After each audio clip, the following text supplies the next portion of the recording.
Hey guys, it's Faye, and today I would like to present a League starter build for Path of Exile 3.0, the Fall of Oriath, the Hierophant Glacial Cascade Totems build. Gameplay footage in this video is from the current live beta, and the character doesn't have everything it could.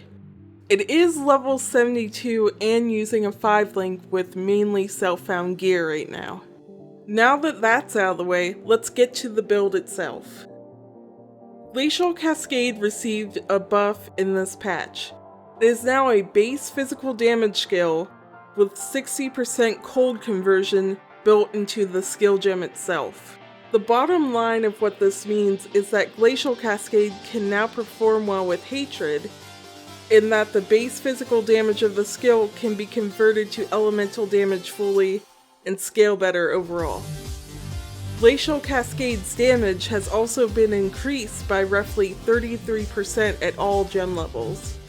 Chill now works differently. You could go to the link in the description below to read the official forum post about how it changed, but what it comes down to is that Chill effect is generally not worth the hit DPS loss from passing up nodes that improve hit DPS. Chills now all last 2 seconds and can only be increased specifically with chill duration. Chill is still used by this build because of the Hypothermia support gem and the Pandemonious unique amulet. Even though Chill effect affects how much an enemy is slowed by chill, all Hypothermia and the Pandemonious care about is whether or not the enemy is chilled, not how much they're chilled. Speaking of which, the build only needs one unique, and those are the Hrimsorrow gloves to convert the rest of the physical damage of Glacial Cascade to cold damage. Hrimsorrow has the Hrimburn upgraded prophecy version, but it's not necessary at all since ignite damage, well, it's bad. It's just bad. It's not going to be good, especially since you're not investing in damage over time, or ignite, or burn in this build. It provides a small bonus of about 1 to 3k damage ignites, so if you can get a Hrimburn, go ahead and do it. It won't hurt your build, but it's not necessary. Hrimsorrow might be a little bit more expensive this league because of Glacial Cascade. It's still a super common unique drop, but if you find yourself leveling on day 1 of the league and you can't afford a Hrimsorrow, just go ahead and use Physical to Lightning to support Glacial Cascade until you can get a pair of the gloves. You'll also definitely want the unique Spire of Stone Jewel so your totems cannot be stunned. I expect this to be expensive early in the league since it's used in nearly every totem build. Get one when you can.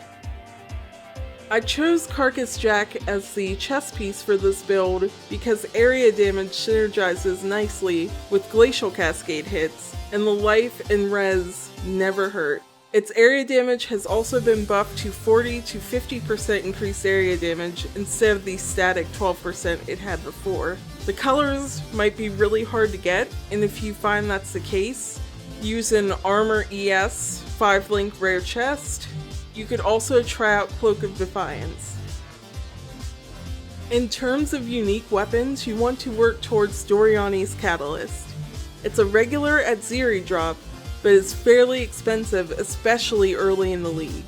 Any rare mace or wand with good spell and or elemental damage, along with cast speed, works while leveling. You could even possibly find a GG rare wand or mace that's better than a Doriani's. As for shields, Calton Halt is a great damage booster. It grants 15% of physical damage as extra cold damage. It also has an upgraded prophecy version called Calton Soul, but it isn't worth it to swap taking fire damage for cold damage to get a hold of its prophecy upgraded version. Calton Halt should be quite common and it's a low level unique.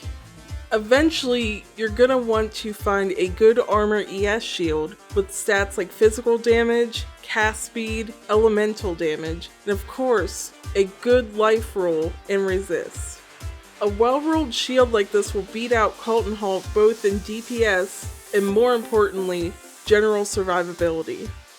Even with the recent Flask nerfs, I still recommend the Wise Oak, Atziri's Promise, and Taste of Hate. Since this is a life build, you probably won't be using all three at once, but these are options for improving your DPS. Taste of Hate will more than likely still be very expensive, but it also provides some survivability as always. The Templar's Hierophant Ascendency has also received some damage buffs in 3.0. Ritual of Awakening now has a damage penalty of 7% less damage per totem instead of 8%. Pursuit of Faith now grants 6% increased damage per enemy killed by you or your totems recently, and 10% increased cast speed and attack speed while you have a totem. Previously, these numbers were 4% and 8% respectively. As a quick note, Path of Building doesn't know how to handle increased Pursuit of Faith damage, so keep that in mind. Regarding the Ascendency node order, you should definitely head to Ritual of Awakening with your normal and cruel lab points to get the extra totems. After that, go for Divine Guidance so you can get some more mana to have more effective HP. Your last 2 points will go into Illuminated Devotion, but you only really get a benefit if you put your Orb of Storm setup in your gloves for the 40% increased area of effect. Getting 4 blue sockets on Pure Evasion gloves isn't an easy task. You can use the Varici crafting bench trick to get those blue sockets much more easily. The passive tree is pretty standard for what you'd expect from a non-crit elemental area damage build focused on cold hits, and both the official online skill tree planner link and Path of Building links are in the Google Doc below, along with other general information to refer back to at any time. Bandit rewards from Act 2 have been changed in 3.0. This build chooses to help Creighton for the 6% cast and move speed. With the recent Energy Shield nerfs and the Mind Over Matter degen buff, this build uses Mind Over Matter as its primary defense, stacking both life and mana, as well as regen, since this is a totem build and you can't leech. Once again, this is a totem build, so it picks up the Ancestral Bond keystone for more totems. The last big keystone is Elemental Overload. It's the same as always, 40% more elemental damage if you've crit in the past 8 seconds. Next, I'll cover the gem setups for the build.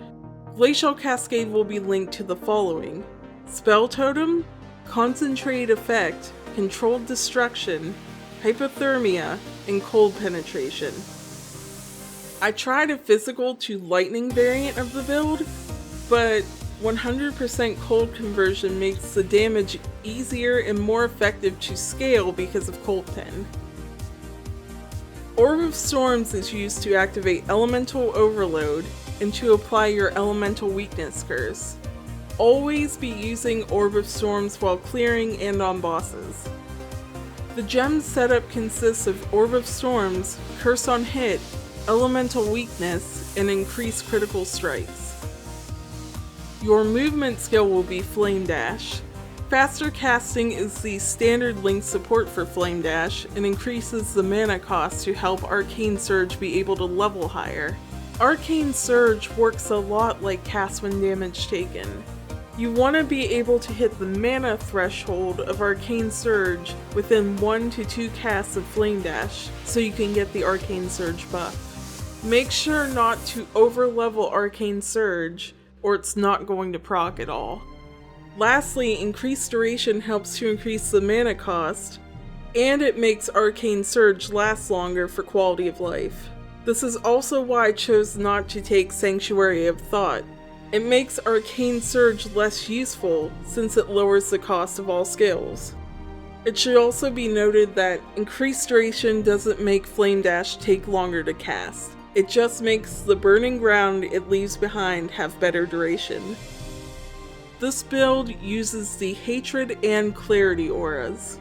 Clarity helps with the hefty mana cost of totems and greatly enhances Mind Over Matter with a much quicker mana regen. Hatred can now scale the DPS of Glacial Cascade nicely because of the Glacial Cascade rework. Using these two auras and a level 2 to 3 Enlighten should leave you with enough mana for Mind Over Matter. Cast when damage taken is a very valuable setup in general. This build should be able to handle a maxed out cast when damage taken setup just fine. Support it with Immortal Call, summon Stone Golem for life and its taunts, and lastly, increase duration so Immortal Call will last longer. You can absolutely substitute a Lightning Golem instead of a Stone Golem for the cast speed and a minor DPS increase at the cost of survivability. Last but not least, the utility setup. Enduring Cry generates endurance charges that can be consumed when Immortal Call procs, helping the invulnerability to last even longer. It also grants you life regeneration for a short time if there are any nearby enemies, but also know that it taunts them. Fall Haste won't show up on your totems, but they will receive your boosted cast speed from Fall Haste regardless of where you are, since totems use your cast speed. Increased duration is linked to both of these skills to maximize their uptime. While leveling, I chose to use the new Pierce support with Spark right out of the gate. Once you can use Firestorm near the end of Act 1, start leveling with it. In Act 2, you can pick up some support gems for Firestorm such as Controlled Destruction, Concentrate Effect, and faster casting. You can also just slam Arcane Surge on your Firestorm because there's not that many options that early in the game. You'll unlock Glacial Cascade at level 28 in Act 3. Once you have access to Glacial Cascade, be sure to aim for reaching Ancestral Bond in the passive tree for an additional totem so you can swap to using totems instead of self-cast. Make sure to pick up the other gems mentioned when you see them. Even if they're not listed as a quest reward, vendors in each act will often have extra gems that weren't even offered as a quest reward. In Act 3, you will gain access to all the gems unlocked so far from each character by doing the Golden Page quests in the library to pick up any that you're missing. If you don't trade for it, you won't be able to get Curse on Hit until Act 6, when another gem vendor shows up. Overall, this build should be an excellent league starter and carry you to acquiring your initial league currency, which you can either put back into this build or fund an alternate character with. I have information about the build in a Google document in the description below for easy reference. If you have any questions about the build, feel free to ask. I really enjoy helping out new Path of Exile players because I just really love this game. If this helped you out, please consider leaving a like and/or subscribing. It really helps me out a lot. I try to have a new build video for the start of each new Path of Exile league. I've also updated my 2 previous builds featured in videos, and you can also find links to those in the description below. Thank you so much for watching. Good luck in Harbinger League, and until next time.